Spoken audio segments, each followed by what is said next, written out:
Quiet Rancher saw his alien maid limping. What he did next shocked the entire alien sheriffs. The Martian dust never settled on Elysium colony's outskirts. It hung perpetually in the air, painting the landscape in hues of rust and amber that matched Graham Foster's weathered complexion. His homestead sat isolated on the edge of the terraformed zone, a stubborn rectangle of human determination against the planet's unforgiving terrain. Graham preferred it that way. After 15 years in the colonial marines, and another 5 working maintenance on orbital platforms, he'd earned his solitude. His ranch, with its hardy Earth hybrid cattle and modest hydroponics setup, provided everything he needed. The less he had to deal with the colony's politics or the increasingly complicated relationship between humans and the various alien species now calling Mars home, the better. "Damn converter's shot again," he muttered, wiping sweat from his brow as he examined the water recycler's cracked housing. His calloused hands worked methodically, muscle memory from his mechanic days taking over. The morning sun beat down through the dome's reinforced panels, casting long shadows across the workshop floor. A soft chime from the homestead's main building interrupted his concentration. "Visitor alert." Graham frowned, reaching for the pulse pistol he kept holstered at his hip, a habit from his military days he couldn't shake. The colony's sheriff rarely ventured this far out, and neighbors were scarce. Unexpected visitors usually meant trouble. He crossed the yard with measured strides, boots crunching on the gravel path. Through the transparent section of his front door, he spotted a slender figure waiting patiently. The tension in his shoulders eased slightly as recognition dawned. "Lara," he said, disengaging the lock. "Didn't expect you today." The cerulean woman stood with perfect posture, her blue skin a stark contrast against the dusty landscape. Silver-white hair was pulled back in a neat braid that hung down her back, and her warm amber eyes held that familiar hint of sorrow that Graham had never quite understood. "Mr. Foster," she replied with a slight bow of her head. "The agency sent me. Your regular household maintenance appointment was rescheduled." Her voice carried the melodic lilt common to her species, but years on human colonies had smoothed most of her accent. Graham stepped aside to let her in. "Right, forgot about that." Lara moved past him with practiced efficiency, the modest black uniform with its white collar and short apron, making her look more like a relic from Earth's past than an alien from a star system 17 light-years away. The Ceruleans had been among the first non-human species to integrate with human colonies, their natural affinity for service roles making them sought-after employees. "Would you prefer I begin with the living quarters or the kitchen systems?" she asked, already removing cleaning supplies from the small case she carried. "Kitchen's fine," Graham replied, watching her move with that careful grace that seemed inherent to her people. "Coffee maker's been acting up again." As she nodded and turned toward the kitchen, Graham noticed it, a slight hitch in her step, a barely perceptible limp that she was clearly trying to hide. His eyes narrowed, focusing on her right leg where the uniform's hem didn't quite cover a white bandage wrapped around her calf.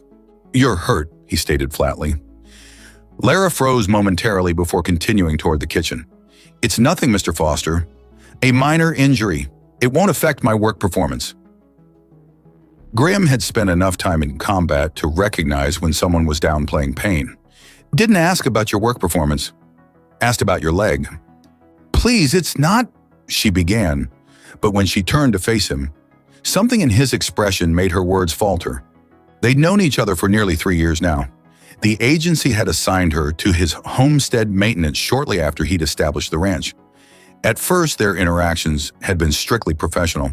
She cleaned and maintained his living quarters twice a week. He paid the agency, and they exchanged perhaps a dozen words per visit. But Mars had a way of wearing down formalities. Gradually, those dozen words had become conversations. He'd learned she had a fascination with Earth literature. She discovered his weakness for the spiced tea from her homeworld. He'd started keeping it stocked for her visits. She'd begun bringing him books she thought he might enjoy. Neither of them had ever acknowledged the quiet understanding that had developed between them. Neither had ever mentioned the way her visits had stretched longer, or how he'd started timing his breaks to coincide with her schedule. "It's my husband," she said finally, her voice barely above a whisper. "We had a disagreement." Graham's jaw tightened. Disagreement, he repeated, the word tasting bitter on his tongue. It was my fault, she added quickly, lowering her gaze. I should not have questioned his decisions about our finances. Graham said nothing, but his silence spoke volumes. He'd suspected for months that something wasn't right in Lara's home life.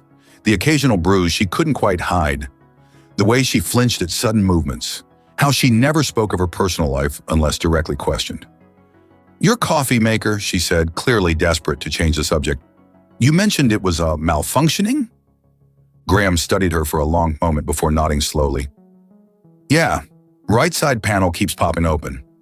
He watched as she moved to the kitchen, her limp more pronounced now that she'd stopped trying to hide it. Something cold and resolute settled in his chest, a feeling he recognized from his days in the service, right before a difficult decision became suddenly crystal clear. He wouldn't interfere today, but as he watched Lara work, her movements precise despite her obvious pain, Graham knew with absolute certainty that his policy of staying out of other people's business had just reached its limit. The following morning dawned with the characteristic pink haze of a Martian sunrise. Graham had been awake for hours, tinkering with the irrigation system for his small crop of earth vegetables. The work kept his hands busy while his mind churned over Lyra's injury and what it meant. He'd known plenty of men who couldn't keep their fists to themselves, had served with a few, had arrested more during his brief stint as colony security before deciding he preferred cattle to people. The thought of someone hurting Lara made his blood simmer, just below boiling. The perimeter alert chimed, pulling him from his dark thoughts. Someone was approaching the property boundary. Graham wiped his hands on a rag and reached for his binoculars. Through the lenses, he spotted a familiar figure stumbling along the access road. His heart rate spiked.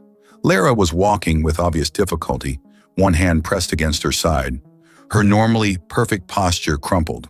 Shit, he muttered, dropping the binoculars and breaking into a run. By the time he reached her, she had collapsed to her knees in the rust-colored dirt. Her uniform was torn at the shoulder, and a dark purple bruise bloomed across her cheekbone, stark against her blue skin. Lara, he said, kneeling beside her. What happened? Her amber eyes, usually so warm, seemed dulled with pain. I'm sorry, she whispered. I didn't know where else to go. Graham gently helped her to her feet, supporting her weight against his side. Can you walk a little more? Let's get you inside. She nodded weakly, wincing with each step. As they made their slow progress toward the house, Graham noticed fresh blood seeping through her uniform at the waist.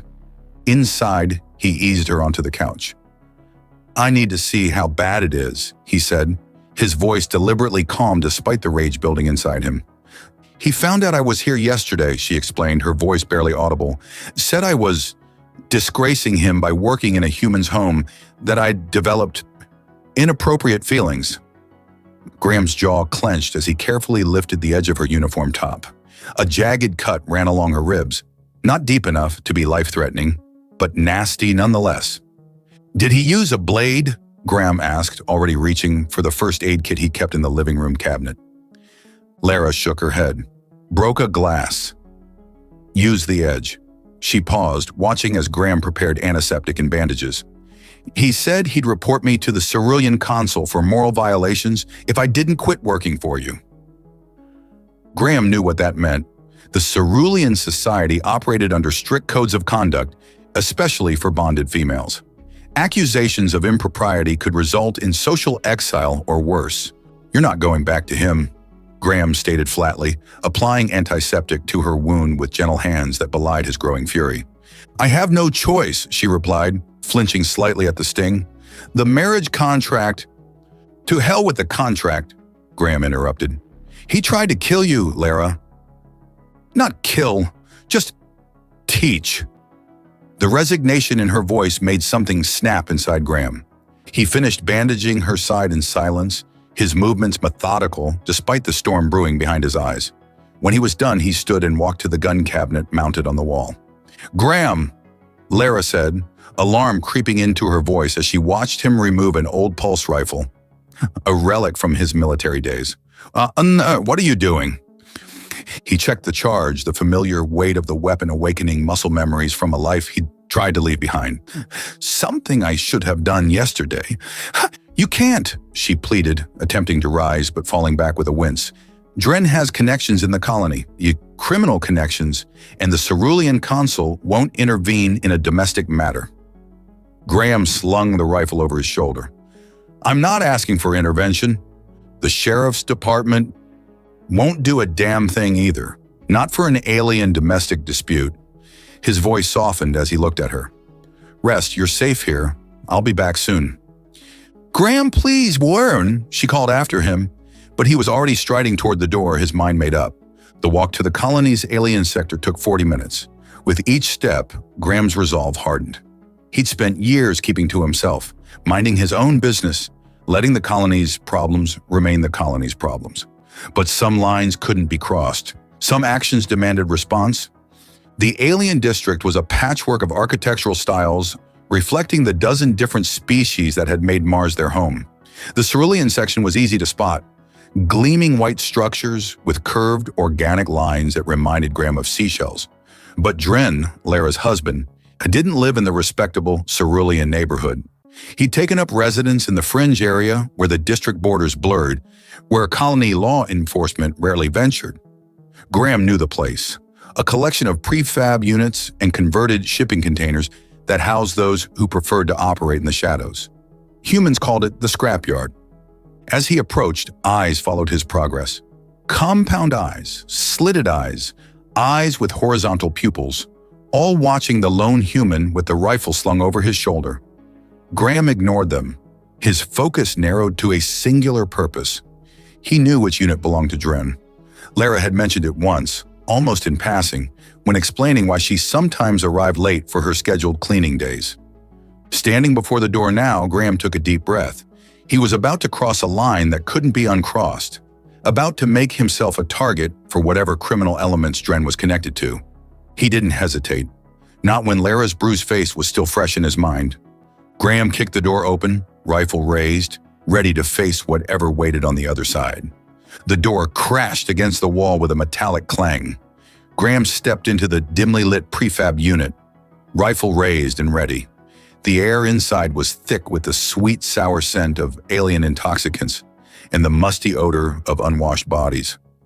4 sets of eyes turned toward him, 3 belonging to aliens he didn't recognize, and 1 to Dren, Lara's husband. The cerulean male sat at a makeshift table, cards and betting chips scattered before him. Unlike Lara's delicate features, Dren's face was angular, his blue skin darker and mottled with patches of purple around his neck. Signs of status among male ceruleans? Well, Dren drawled, leaning back in his chair with affected casualness, the human pet owner has come to bark at me. The other aliens, a spindly Vexian with chitinous plating, a hulking Krell with stone-like skin, and a Medusan whose face rippled with tentacle-like appendages, reached for weapons. Graham fired a single shot into the ceiling.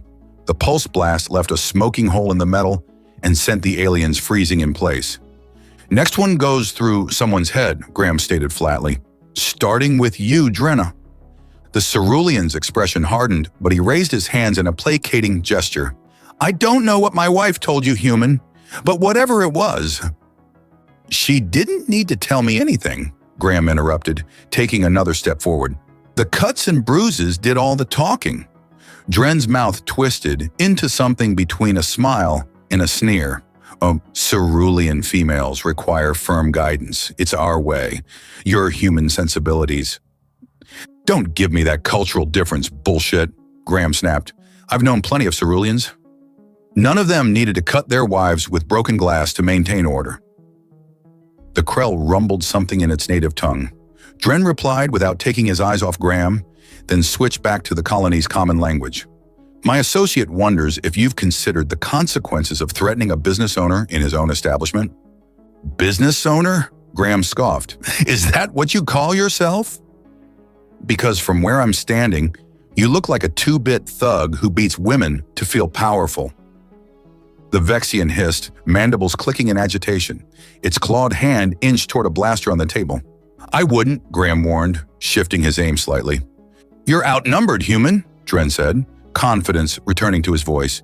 And even if you manage to kill us all, which I doubt, the authorities will... The door behind Graham slid open again. Everyone's attention shifted as a new figure entered, a tall, broad-shouldered alien with iridescent scales and 4 arms, each bearing a regulation-issue stun baton. Deputy Thrix of the Colony Sheriff's Department. Well, the deputy's voice resonated with a metallic undertone. What have we here? A human with an unregistered military-grade weapon threatening respected business owners? Graham kept his rifle trained on Dren but tilted his head slightly toward the deputy. Respected business owners? Is that what we're calling traffickers and abusers now? Deputy Thrix's gill-like structures fluttered, the equivalent of a raised eyebrow. Serious accusations, Mr. Foster. I know you. Former colonial marine, now a rancher. Never caused trouble before, so why start now? Ask him about his wife's injuries, Graham replied. Ask him why she showed up at my ranch, bleeding and terrified this morning. Dren's composure slipped momentarily before he regained his smooth demeanor. My wife is prone to accidents and imagination. Perhaps she's developed an unhealthy attachment to her human employer. The deputy moved further into the room, positioning himself to see all parties. Domestic disputes are handled by the Cerulean Consul, not the Sheriff's Department. You know this, Mr. Foster. And when the husband is running illegal operations, Graham challenged, trafficking in black market goods, using his wife as cover for his activities? The Medusan's tentacles writhed nervously. The Krell shifted its massive weight. Subtle tells that Graham's accusations weren't far off the mark. Deputy Thrix noticed too. His secondary arms tightened their grip on the stun batons. Mr. Dren, would you care to address these allegations? Dren spread his hands in a gesture of innocence. The human is delusional, infatuated with my wife, creating fantasies to justify stealing another man's property. The word property made Graham's finger tighten on the trigger. She's not property. In Cerulean law, she is, Dren countered, and I demand her return, along with compensation for emotional damages. Deputy Thrix sighed, a whistling sound through his gill structures. Mr. Foster, lower your weapon. This situation requires diplomatic handling, not human aggression. I'm not leaving without a guarantee of Lara's safety, Graham insisted. You're not in a position to make demands, Thrix replied. You violated multiple colony regulations by bringing that weapon here and threatening citizens. The standoff stretched, tension building with each passing second. Graham knew he was in a precarious position. If he backed down, Lara would suffer. If he escalated, he might end up in a colony detention cell, or worse. Then Dren made a critical mistake. He smirked. Listen to the deputy, human, he said, condescension dripping from every word. Return to your dirt farm and forget about my wife. Perhaps I'll even let you keep hiring her services for the right price. Something in Graham snapped, not in a wild, uncontrolled way, but with the cold precision of a soldier making a tactical decision. In one fluid motion, he swung the rifle away from Dren and fired at the table, sending cards and chips flying. Before anyone could react, he'd closed the distance and pressed the hot barrel against Dren's throat. Here's what's going to happen, Graham said, his voice deadly calm. Lara's staying with me. You're going to sign divorce papers according to Cerulean custom, and if you ever come near her again, what I do to you will shock even your criminal friends here. Deputy Thrix moved forward, all 4 arms raising batons. Mr. Foster, and you, Graham continued without looking away from Dren, might want to ask yourself why these fine businessmen scattered so quickly when you arrived. Might be worth checking what's in those crates by the back wall. The deputy hesitated, his compound eyes shifting toward the mentioned crates. Dren's confident facade cracked. This isn't over, human. Graham pressed the barrel harder against the alien's throat. For your sake, it better be. Deputy Thrix's compound eyes narrowed, focusing on the crates Graham had indicated. With 2 arms still holding stun batons at the ready, he used his other pair to pry open the nearest container. By the void, the deputy muttered, gill structures flaring in surprise. Graham kept his rifle pressed against Dren's throat, but risked a quick glance. The crate contained dozens of small, pulsing, egg-like objects nestled in protective foam. Even from across the room, Graham recognized them, Nexus embryos, a highly regulated biotech commodity. Possession without proper licensing carried a minimum 20-year sentence in the penal asteroids. Interesting inventory for a respectable businessman, Graham remarked dryly. Dren's associates began edging toward the exit. The Krell moved with surprising speed for its bulk, but Deputy Thrix was faster. A stun baton connected with the stone-like alien's midsection, sending it crashing to the floor with a tremor that shook the entire prefab unit. "Nobody moves!" Thrix barked, his metallic voice reverberating with authority.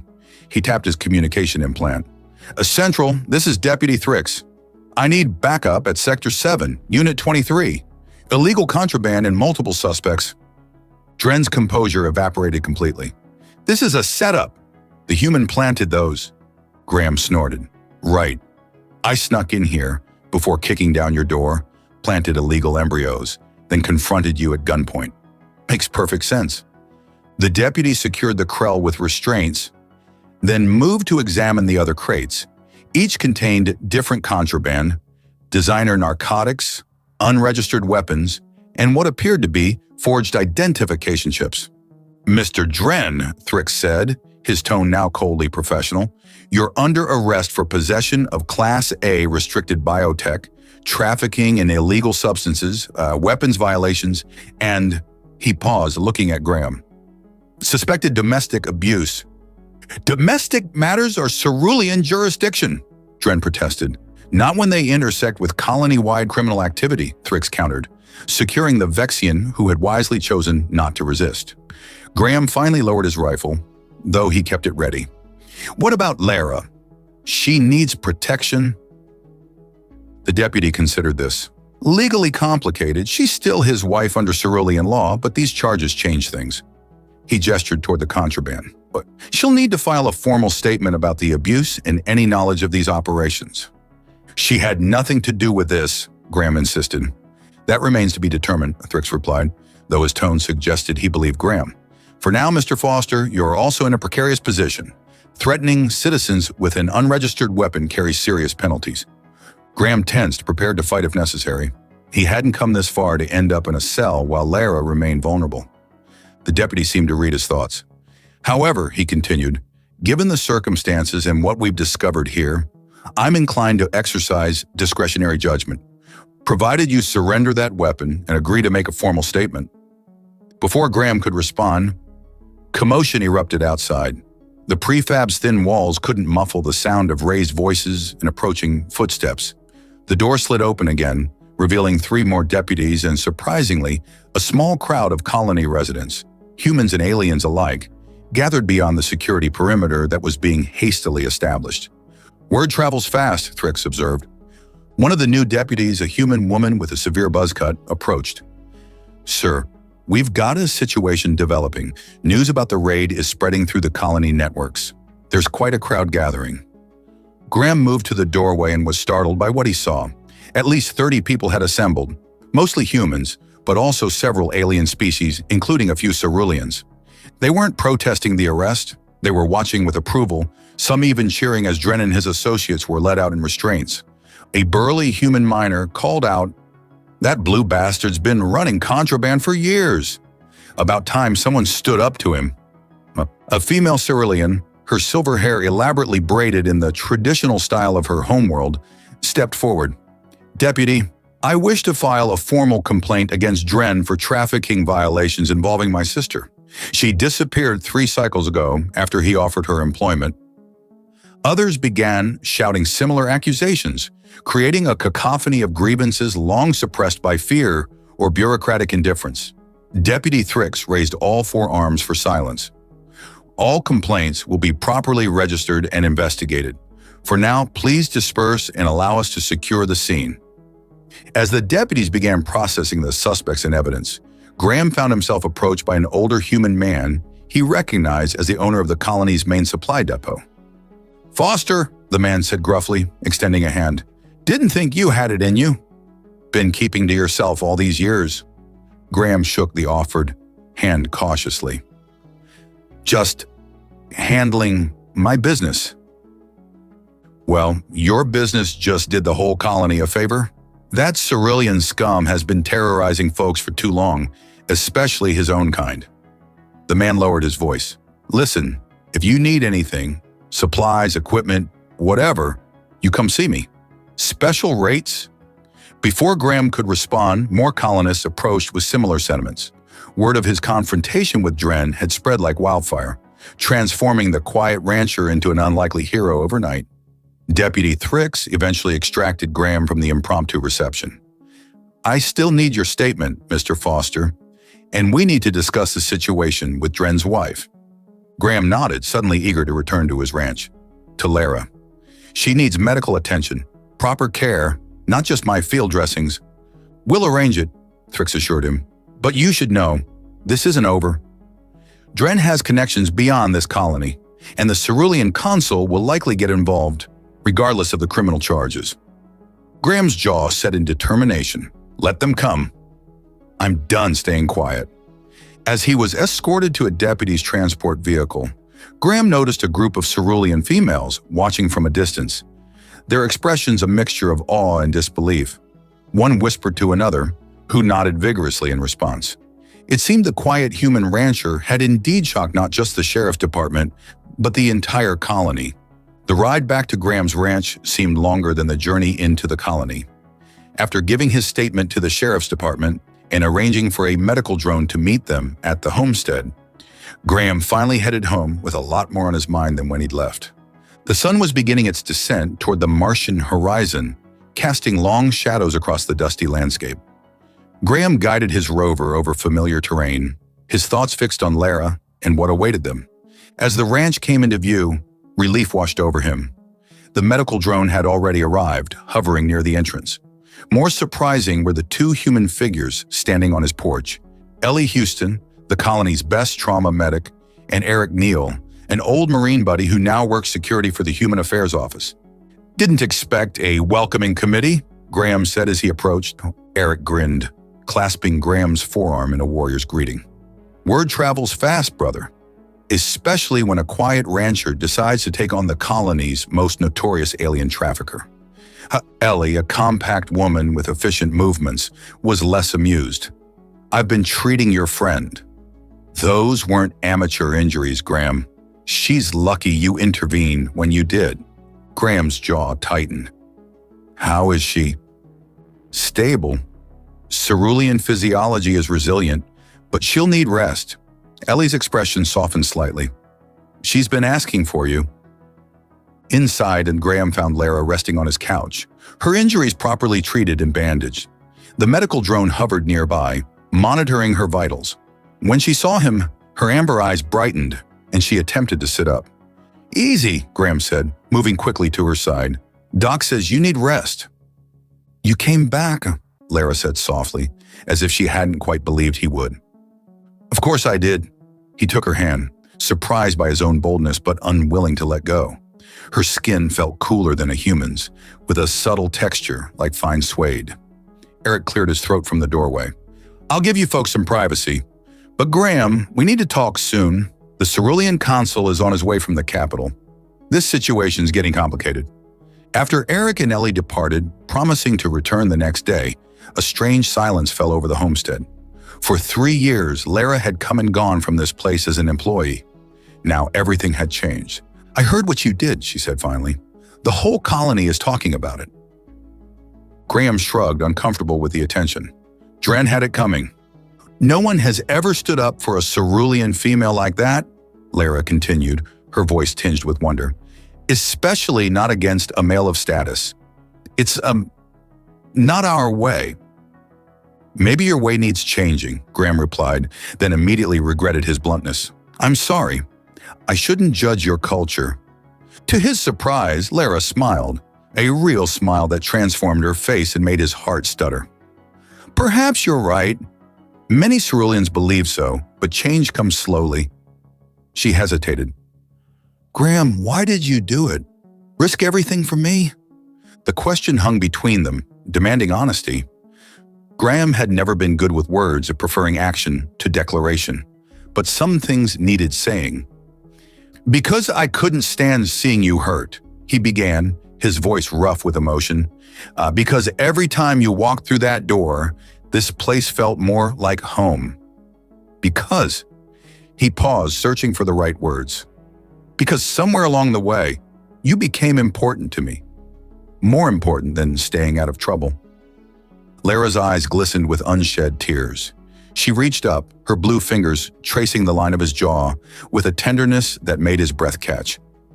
On Cerulean, we have a saying, "The heart knows no star charts." It means feelings don't follow prescribed routes. Graham caught her hand, pressing it against his cheek.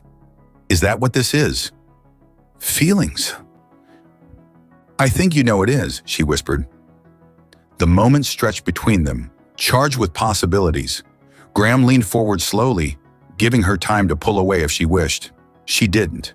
Their lips met in a tentative kiss that quickly deepened. Years of unspoken longing finally finding expression. When they parted, both slightly breathless, Lara's blue skin had darkened with what Graham recognized as the cerulean equivalent of a blush. "I've wanted to do that for a very long time," he admitted. "As have I," she replied, her fingers now entwined with his. "But there are things you should know. Cerulean bonding is different from human relationships." Graham smiled. "I'm willing to learn." That night, they talked for hours. Lara explained Cerulean customs, the complex social structures that had kept her trapped in her marriage to Dren. Graham shared stories from his past, the real reasons he'd left Earth, the nightmares that sometimes still woke him. As the Martian moons rose outside, they discovered each other in ways that transcended physical intimacy, although that came too naturally and tenderly, a bridge between their different worlds.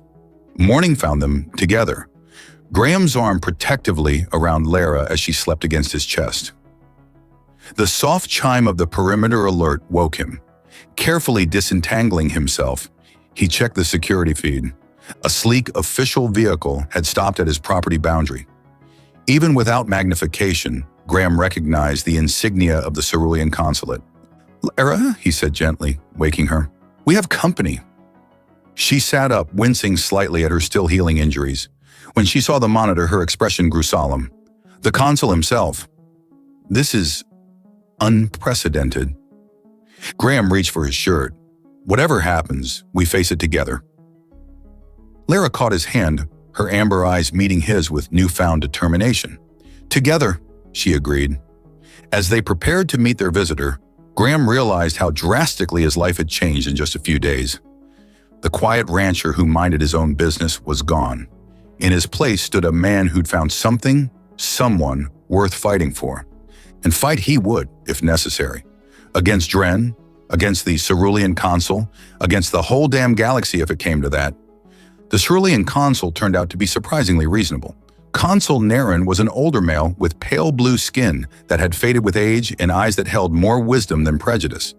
After a tense initial meeting where Graham refused to let Lara out of his sight, the three of them had reached an unexpected understanding. Dren's activities have long been a stain on Cerulean honor, Naren had explained, sipping the earth tea Graham had offered. His trafficking operations extended far beyond this colony, but he was protected by powerful interests. Until now. Until a human got involved, Graham had said bluntly. The consul had inclined his head. Precisely. Your actions created a diplomatic opportunity, one I intend to use to push for reforms in our bonding laws. That had been 3 days ago. Now, as Graham repaired fencing on the western edge of his property, he reflected on how quickly life could change. Lara had been granted temporary protective status under joint human-Cerulean jurisdiction, a legal first. The charges against Dren had multiplied as more victims came forward, and Graham's quiet ranch had become something of a local legend. "Perimeter alert," announced the ranch's security system, interrupting his thoughts. Graham straightened, shading his eyes against the setting sun. A cloud of dust approached from the direction of the colony, too large for a single vehicle. His combat instincts, dormant for years, suddenly snapped to attention. "Lara," he called over the comm unit, "we've got company. Multiple vehicles." Her voice came back immediately, tense but controlled. "I see them on the monitors, at least 4 ground transports." Graham was already moving, covering the distance to the house with long strides. "Get the emergency protocols running. I'll be there in 2 minutes." By the time he reached the main building, Lara had activated the ranch's defensive systems. Modest protections he'd installed years ago out of old military paranoia rather than any expected threat. Energy signatures are masked, she reported, her fingers dancing over the security console with surprising expertise. But thermal imaging shows approximately 20 individuals approaching. Graham checked the weapons locker, quickly arming himself with a pulse rifle and sidearm. Any official markers? None. These aren't sheriff's vehicles. Lara's voice faltered slightly. Graham, one of the thermal signatures matches cerulean physiology. Their eyes met, understanding passing between them without words. Dren, Graham said grimly. How could he escape custody? Lara asked, her hands trembling slightly before she steadied them. Money. Connections. Take your pick. Graham handed her a small blaster. You remember how to use this? She nodded, accepting the weapon with determination that would have surprised him a week ago. The timid housekeeper was gone, replaced by a woman who discovered her own strength. I called for help, she said, but the nearest sheriff's patrol is 20 minutes out. Graham checked the monitors again. The vehicles had stopped just beyond effective weapons range. Figures were disembarking, taking strategic positions. They're not here to talk, he observed. Lara moved closer to him, her shoulder brushing his arm. I'm sorry I brought this trouble to you. Graham turned to her, cupping her face in his calloused hand. Don't ever apologize for that. These past few days with you, they've been worth whatever comes next. Her amber eyes softened. Among my people, it takes years to form a proper bond. But with you, it feels like we've always been connected. Maybe we have been, Graham said, leaning down to kiss her briefly. Just took us a while to notice. The security system chimed again. Incoming transmission, it announced. Graham activated the comm. A familiar blue face appeared on the screen, purple markings more pronounced than Graham remembered, a sign of agitation in male ceruleans. Human, Dren snarled, all pretense of civility gone. You've taken what belongs to me. Lara doesn't belong to anyone, Graham replied evenly. Dren's laugh was cold. Such human sentimentality. My wife is my property under cerulean law. Regardless of what that fool Naren says, I've come to reclaim her and to teach you the price of interfering in alien affairs. You're trespassing on private property, Graham stated. Leave now, or I'll consider this an attack. Oh, it is most definitely an attack, Dren replied. My associates are quite eager to meet the human who disrupted our operations. They've traveled from 3 systems away for the privilege. The transmission cut abruptly. Moments later, the first energy blast struck the ranch's defensive shield, causing the lights to flicker. Shield at 90%, the system reported. Graham moved to the window, assessing their options. The attackers were well armed and had positioned themselves with tactical precision. This wasn't a hasty revenge mission. It was a planned assault. They'll try to drain the shields, then move in, he said, military training taking over. We need to thin their numbers before that happens. Lara joined him at the window. The irrigation trenches on the S side provide cover almost to their position. Graham glanced at her with newfound appreciation. You noticed that? A small smile touched her lips. I've been studying your ranch for 3 years, Graham. I notice everything about you. The intimacy of her statement hit him harder than any energy blast could. In the midst of danger, facing impossible odds, Graham felt a surge of something he hadn't experienced in years. Hope, not just for survival, but for a future worth fighting for. I have an idea, he said, but it's risky. Tell me, she replied without hesitation. As Graham outlined his plan, another blast rocked the building. Outside, the mercenaries were advancing, using portable shield generators for cover. Time was running out. If this works, Graham said, it'll buy us time until backup arrives. And if it doesn't, Lara asked. Graham checked his weapon. Then we go down fighting. Together. She straightened her shoulders, a warrior's resolve in her eyes. Together. As they prepared to make their stand, Graham's comm unit chimed with an incoming message. Eric's voice came through, tense but clear. Hold tight, brother. Cavalry's coming. Half the human miners and farmers in the colony are heading your way. Seems you've started something bigger than you know. Graham exchanged a look with Lara. Perhaps they weren't as alone as they'd thought. "Shields at 40%, the system announced as another blast rocked the ranch house. Graham checked his tactical display. They're concentrating fire on the south quadrant, trying to create a breach point. Lyra nodded, her silver hair now tied back in a practical knot rather than her usual neat braid. The irrigation control system is ready. On your mark. Graham squeezed her shoulder, drawing strength from her calm determination. Let's show these off-worlders what happens when they mess with a human's home. With a few commands, Graham rerouted power from non-essential systems to reinforce the failing shield section. Then he activated the ranch's irrigation network, but not for its intended purpose. The underground pipes are strategically positioned throughout his property suddenly vented high-pressure steam through concealed ports, creating a billowing cloud that engulfed the eastern approach. Confused shouts echoed from the mercenaries as visibility dropped to zero. Graham used the distraction to slip out through a maintenance hatch, Lyra following close behind. They moved with practiced coordination, as if they'd fought side by side for years instead of days. 8 hostiles in the eastern sector, Graham whispered, reading thermal signatures through his tactical visor. I'll take the 4 on the left. You circle around and flank the others. Lyra nodded, her amber eyes gleaming with fierce resolve. The timid housekeeper was gone completely now, replaced by a warrior who moved with surprising grace through the battlefield Graham's ranch had become. Using the irrigation trenches for cover, Graham advanced on the first group of mercenaries, a mix of Vexians and what appeared to be Krell muscle. Their confusion in the steam cloud gave him the advantage. 3 quick shots from his pulse rifle left them stunned and incapacitated. The 4th, a particularly large Krell, proved more resilient, charging through the steam with a roar. Graham rolled aside, the alien's massive fist striking dirt where he'd been standing. As the Krell recovered, Graham swept its legs with a combat move he hadn't used in years.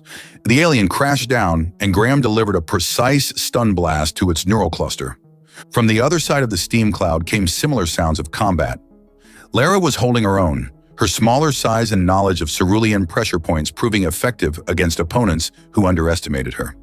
"Graham!" her voice called out suddenly. "Dren is heading for the house!" Through the thinning steam, Graham spotted the cerulean male moving with 2 heavily armed guards toward the ranch house's main entrance. If they breached the weakened shields there... "Fall back to position 2, Graham ordered, already moving to intercept. He was halfway to the house when the distant rumble of engines caught his attention. A cloud of dust approached from the colony's direction, much larger than before. "Eric," Graham breathed, hope surging through him. The approaching vehicles didn't slow as they reached the property boundary. They burst through, a motley collection of mining rigs, farming equipment, and personal transports. At their lead was Eric in an armored security vehicle, with what looked like half the human population of Elysium Colony behind him. The mercenaries, suddenly finding themselves outnumbered, began to fall back.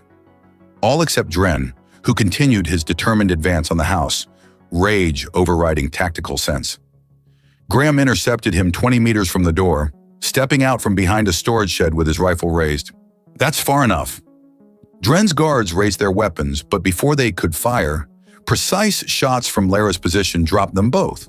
The cerulean male stood alone, hatred contorting his features. "You've ruined everything," he snarled. "My business, my reputation, my property." "She was never your property," Graham replied evenly. "That's something you aliens never understood about us humans. We don't tolerate that kind of thinking, no matter what color your skin is or what planet you're from." Dren's hand moved to a concealed weapon. "You think you've won?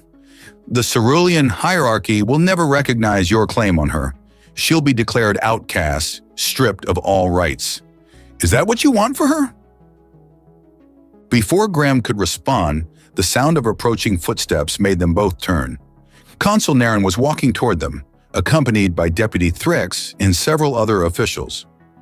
"Actually," the consul said, his aged voice carrying surprising authority, "the hierarchy has already ruled on this matter.